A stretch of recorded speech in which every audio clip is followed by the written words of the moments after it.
All right, Mr. Williams, we hear that you are interested in perhaps pursuing a new office in Texas. As a matter of fact, I've officially announced my candidacy for the United States Senate for the great state of Texas. I'll be down in Houston here in a couple of weeks in Harris County for the True the Vote Summit. Are you going to be out to the True the Vote Summit?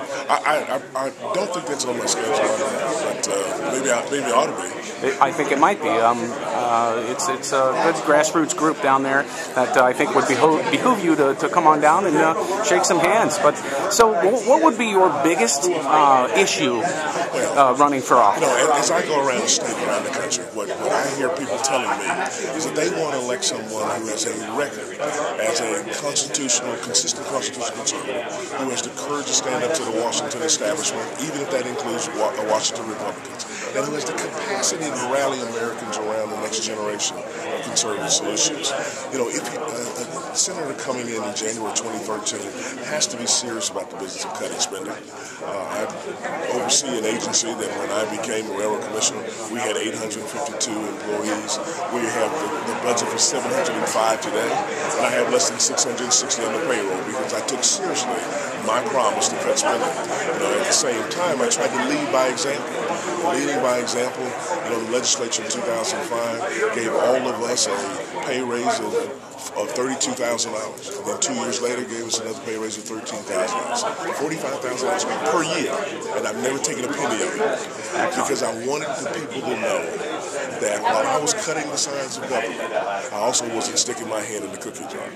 But you also have to be concerned about unleashing this market, by reforming the tax code. In addition to that, you cannot be a Texas senator and not be serious about controlling the border. Indeed, indeed. And on that issue, are you an advocate of the fence? I think we need a multiple of strategies. And a physical fence is appropriate in certain places, and a virtual fence is going to be appropriate in other places, and additional boots on the ground are going to be appropriate all throughout the border. Indeed. In addition to that, we have to do a couple other things.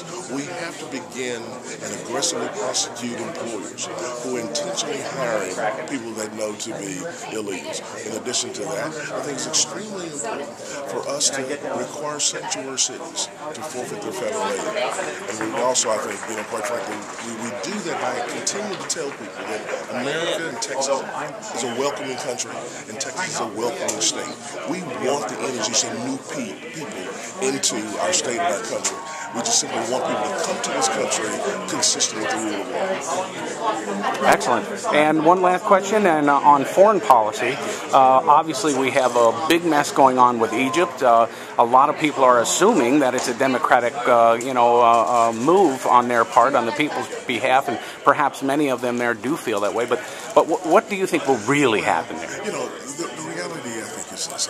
Americans are excited about the prospect of a democratic nation in that part of the world, and about the notions and the enjoyment of liberty, the individual liberty and freedom that we enjoy in this country being expanded to others around the world.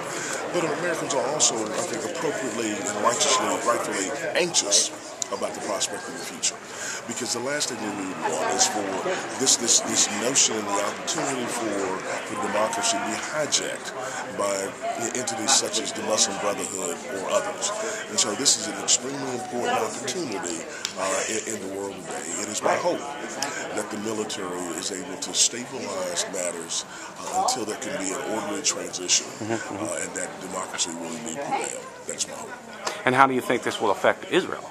Well, Israel, I think, is appropriately concerned because, for ever since the peace accord was signed, they have had at least not threats on their four sides of the country, and obviously this could change the balance in a significant way. Well, thank you very much, Michael Williams, and good luck in your bid for Senator of Texas. Thank you. Thank you.